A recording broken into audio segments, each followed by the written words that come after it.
에어컨 전기세 폭탄. 이 버튼 하나면 걱정 없습니다.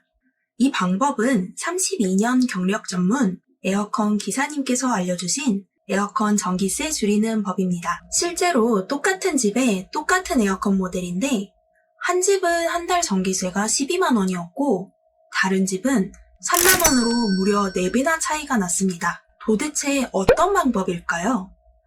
지금 바로 구독과 좋아요 눌러주세요. 24시간 에어컨 틀어놔도 전기요금 절반 이하로 아끼는 꿀팁. 지금 바로 알려드리겠습니다. 오늘 영상 끝까지 보시면 남들은 전기세 폭탄 맞을 때 손해보지 않고 시원한 여름 보내실 수 있을 거예요. 에어컨 전기세 줄이는 법 첫 번째입니다. 리모컨에 자동이라는 글자 보이실까요? 이 버튼이 에어컨 전기세를 3만 원으로 줄여준 바로 그 마법의 버튼입니다. 자동이라는 글자가 없다면 오토, AI, 스마트, 절전을 찾아보세요. 이런 글자도 없다면 설정이나 모드 버튼을 여러 번 눌러서 화면을 확인해 보셔야 돼요. 이 똑똑한 기능은 2010년 이후 출시된 에어컨이라면 100% 가지고 있는 기능인데 이렇게 숨겨져 있을 수도 있습니다. 지금까지 여름철 에어컨을 냉방 모드로 해두셨다면 전기세 2배 이상 손해보고 계셨습니다. 왜 냉방 모드는 전기세가 많이 나올까요? 냉방 모드는 우리가 설정한 온도까지 무조건 풀파워로 가동이 됩니다. 최대한 빨리 온도를 낮추는 게 목표라서 만약 에어컨 온도를 24도로 맞춰놓고 냉방을 켜면 24도가 될 때까지 전속력으로 돌아가기 때문에 전기세가 엄청나게 나오는 거예요. 하지만 자동 모드는 다릅니다. 요즘 에어컨이 정말 똑똑하거든요. 실내 온도와 습도를 스스로 파악하고 공간을 분석해서 필요한 만큼만 작동을 합니다. 지금은 조금만 시원하게 해도 되겠네 하고 힘을 줄이기도 하고 필요할 때는 다시 강하게 바꿔줍니다. 마치 30년 경력 에어컨 기사님께서 옆에서 수시로 조절해주는 것과 같은 효과예요. 하지만 자동 모드 누를 때 이건 주의하셔야 됩니다. 처음 30분은 절대 건드리지 마세요. 자동 모드는 처음 30분 동안 집안 환경을 학습합니다. 이때 온도를 자꾸 바꾸거나 모드를 왔다 갔다 하면 에어컨이 우리 집 환경을 잘못 분석할 수가 있어요. 이때 맞춰주실 추천 온도는 26도에서 28도 사이입니다. 두 번째, 제습 모드의 진실입니다. 많은 분들이 제습 모드가 전기세 덜 나오는 모드라고 알고 계시는데요. 제습 모드가 무조건 냉방비를 아껴준다는 말은 사실이 아닙니다. 사실 냉방 모드와 제습 모드에서 사용되는 에어컨의 내부 구조는 거의 동일합니다. 단지 냉방 모드는 온도 조절이 중심이고 제습 모드는 습도 조절이 중심일 뿐이에요. 특히 저가형 에어컨이나 구형 모델 같은 경우는 제습 모드가 냉방 모드의 약한 버전일 뿐입니다. 요즘처럼 장마 끝나고 한낮의 온도가 30도 이상 올라가는 더위에는 제습보다 자동 모드가 훨씬 효과적입니다. 하지만 제습 모드가 더 효과적인 날도 있습니다. 바로 비가 많이 오는 날, 장마철입니다. 덥기보다는 꿉꿉한 느낌이 드는 습도가 높은 날에는 제습 버튼을 눌러주세요. 애매하게 더우셔서 습하다면 냉방을 먼저 틀어두시고 30분 후에 제습 모드로 바꿔주세요. 이렇게 하면 눅눅했던 공기가 뽀송뽀송해져서 실제 온도보다 실내가 더 시원하게 느껴집니다. 이거 진짜 많이 물어보시는 질문인데요. 잠깐 동네 마트 갔다 오는데 에어컨 꼭 꺼야 하나요? 아니면 켜둬야 하나요? 무조건 끄는 게 정답일까요? 많은 분들이 전기세 폭탄의 이유가 에어컨을 많이 사용해서라고 생각하지만 사실 더 중요한 건 사용 방법입니다. 진짜 에어컨 전기세 아끼는 방법?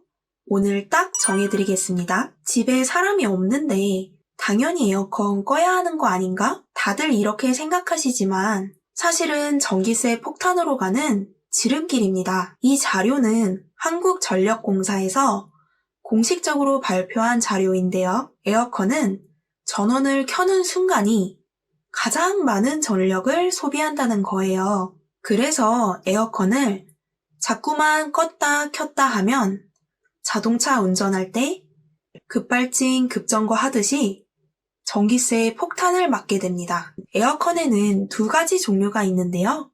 하나는 인버터형, 다른 하나는 정속형입니다. 쉽게 말씀드리면 인버터형은 설정 온도에 따라 바람의 세기를 자동으로 조절을 하고 정속형은 항상 똑같은 강도로 작동을 하는 거예요. 2013년 이후 에어컨 모델은 대부분 인버터형입니다. 인버터형의 특징은 처음에 켜고 나서 첫 5분 동안 최대 전력을 사용해요. 그리고 꼭 필요한 만큼 저전력을 사용하는 모드로 전환이 됩니다. 처음에 평균적인 사용량에 비해 2~3배는 높은 전력을 쓰기 때문에 자주 껐다 켤수록 전체 전력 소비량은 늘어나게 됩니다. 중간에 끄지 말고 유지를 해야 초기 피크 전력을 아낄 수 있습니다. 그럼 외출할 때 어떻게 사용해야 현명할까요? 기준은 90분입니다. 외출하시고 1시간 반 안에 돌아오시면 계속 켜두시는 게 오히려 이득이에요. 삼성전자 공식 실험 결과로 볼 수가 있는데요. 30분 동안 외출하며 에어컨을 껐다가 다시 들어와서 켜는 경우에는 계속 켜두는 것보다 전력 소비량이 오히려 5% 증가했다고 해요. 그러니까 진짜 전기세를 아끼기 위해서는 동네 미용실이나 마트 장 보고 오는 정도의 잠깐 외출이라면 계속 켜두시는 게 낫습니다. 1시간 반에서 2시간 이상 집을 비울 때만 에어컨을 끄고 나가셔야 해요. 구형 에어컨인 정속형은 좀 다른데요. 정속형은 설정 온도에 도달했을 때 멈추고 온도가 올라가면 다시 작동하는 방식입니다. 이 방식은 인버터형보다 전기를 훨씬 더 많이 쓰는데요. 동일한 조건에서 인버터형이 정속형보다 최고 34%까지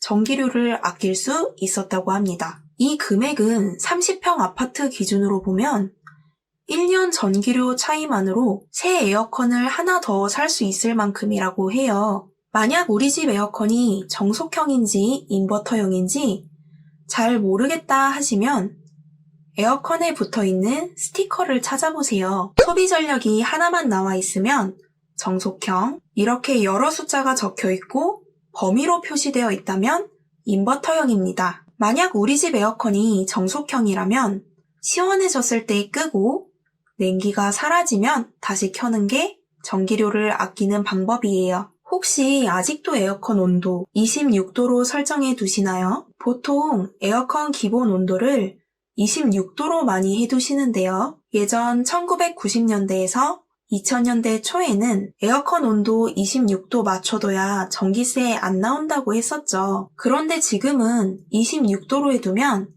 전기세가 더 많이 나옵니다. 당시엔 정속형 에어컨이 대부분이었거든요. 정속형은 냉방 속도나 에너지 효율이 낮고 기술이나 냉매 성능도 지금만큼 좋지 않았어요. 그래서 26도로 해도 실제로는 그만큼 시원해지지 않았습니다. 하지만 요즘 에어컨은 온도 조절을 훨씬 더 세세하게 조절할 수가 있어요. 그래서 상황에 맞는 최적 온도를 다르게 하셔야 해요. 시니어 분들은 기초대사량과 신체의 변화로 젊은 사람들보다 추위를 더 민감하게 느끼세요. 여름철 냉방병이 시니어층에 더 많이 나타나는 건 우연이 아닙니다. 놀랍게도 28도는 전기세도 줄여주지만 건강도 지켜주는 황금 온도예요. 한국전력 실험 결과 에어컨 온도를 2도 높였더니 2시간 동안 전력 사용량이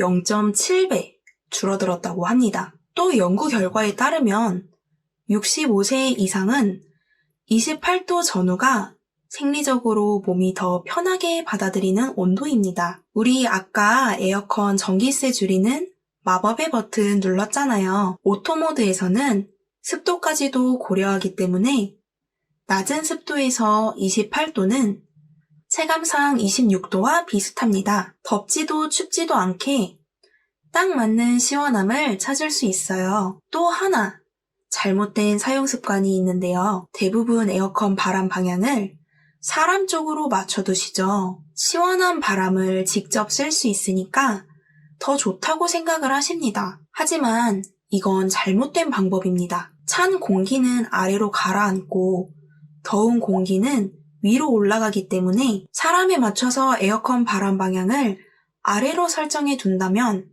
공기가 순환이 되지 않습니다. 머리 위 천장에는 더운 공기가 그대로 남아있는 거예요. 에어컨은 선풍기처럼 시원한 바람을 직접 맞는 기계가 아니라 공간을 시원하게 만들어주는 기계입니다. 그래서 찬바람이 아래로 향하게 둔다면 에어컨 센서는 아무리 열심히 작동을 해도 공간이 시원해지지 않으니까 계속해서 실외기를 돌리게 되는 거죠. 이러면 시간이 지나도 별로 시원해지지도 않고 전기세만 많이 나오는 모양이 됩니다. 허준 선생님 동의보감에서는 머리는 시원하게, 발은 따뜻하게 지내야 건강에 좋다고 했습니다. 우리가 똑똑하고 건강하게 에어컨 사용하는 방법은 풍향을 위쪽으로 해두시는 거예요. 실제로 바람 방향만 바꿨는데 전기세가 5만원가량 줄었다는 사례도 있습니다. 리모컨에서 풍향 버튼을 누르시고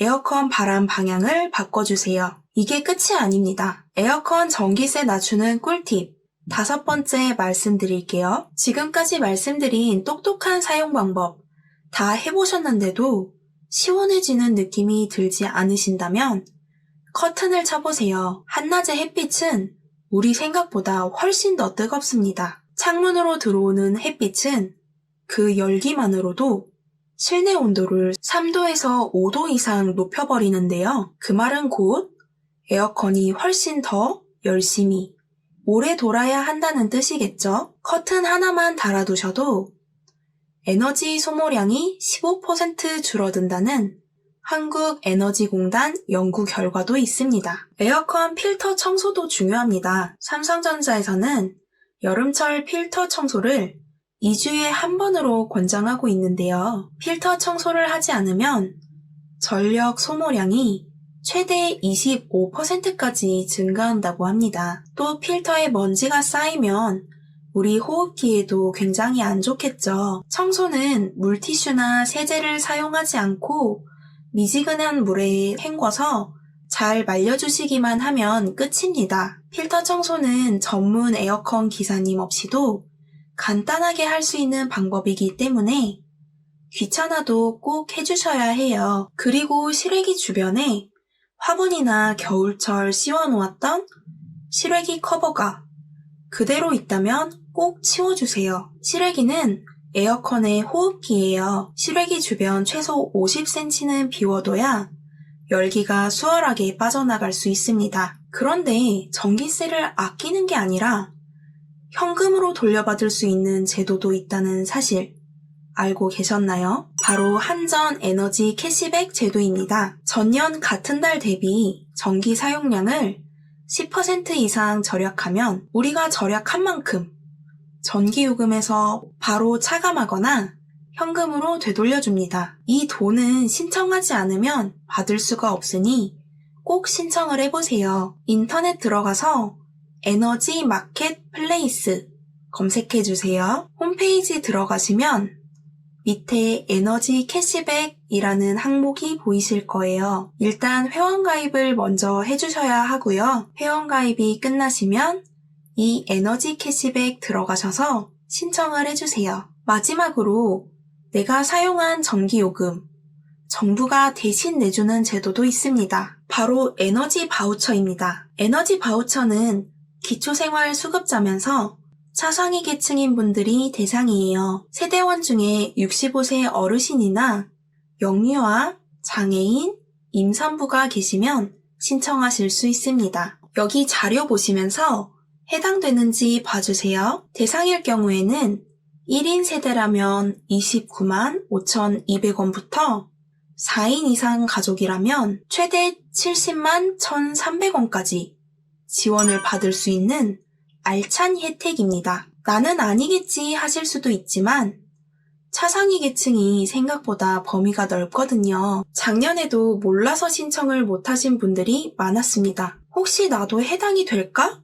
싶으면 주민센터나 전용 콜센터인 1600-3190 전화하셔서 꼭 물어보세요. 이 에너지 바우처는 여름철 냉방도 되지만 겨울철 난방비에도 지원을 받을 수 있기 때문에 벌써 여름 다 지났는데 생각하지 마시고 2025년 12월 31일까지니까 놓치지 않으셨으면 좋겠습니다. 이번 영상에서는 올여름 에어컨 바람 시원하게 쐬면서 전기세 절약하는 방법들 알려드렸어요. 오토모드와 제습모드 똑똑하게 사용하기, 외출할 때 1시간 30분 기억하시죠? 바람 방향 위로 하기, 커튼 치고 에어컨 필터 청소하기, 실외기 주변 비워두기, 그리고 정부 지원금까지 간단하지만 올여름 전기세 확실히 줄어들 거예요. 오늘 알려드린 정보는 정말 도움이 되는 정보입니다. 좋아요, 구독 눌러주시고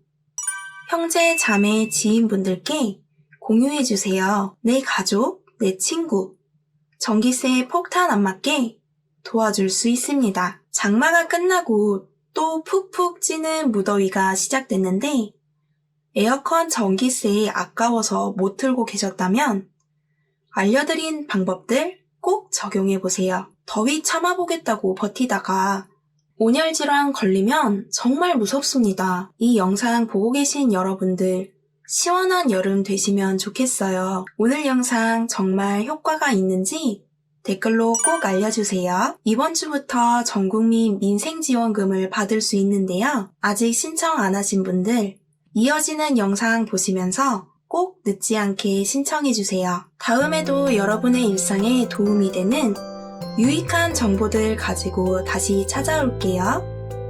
그때까지 건강하세요.